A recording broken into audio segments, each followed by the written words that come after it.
For this video, I'm going to show you what's involved in removing the room blower on a Montage pellet stove. The OEM part, which is H7309, or our aftermarket version, H7309-AMP, the process for this repair and swap out is going to be exactly the same. Just so you know, some of the components in the stove were previously removed for another video. They may appear to be missing.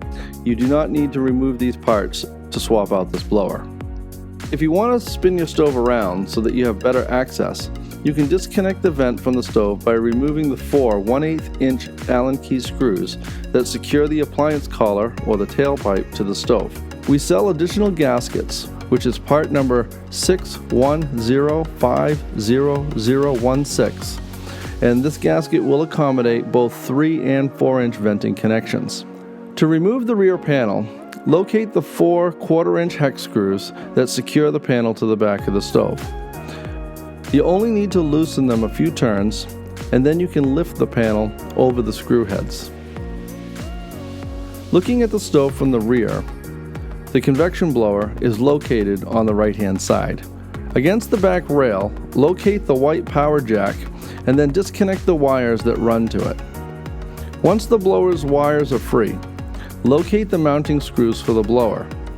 They will be located at the base of the motor's mounting flange that sits against the back of the stove. There are 4 screws, one that's in each corner, top and bottom, of the blower. Use a 1/8-inch Allen key to get onto these screws. Because of the tight work area, a drive socket with a long extension is recommended. To avoid stripping out screws, always use hand tools to loosen them up. Once the screws have been removed, you'll have to remove the blower out through the left side panel. Because of the tight clearances, the blower cannot come out from the rear of the stove. Install your new blower into the stove and secure it with the 4 screws that you removed from the old blower.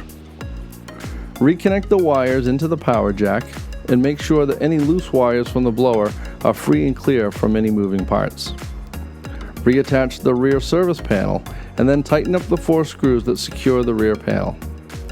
If you disconnected your stove from the vent, turn the stove back into position and then secure the appliance collar back onto the exhaust mount. Plug in your stove and then you're done.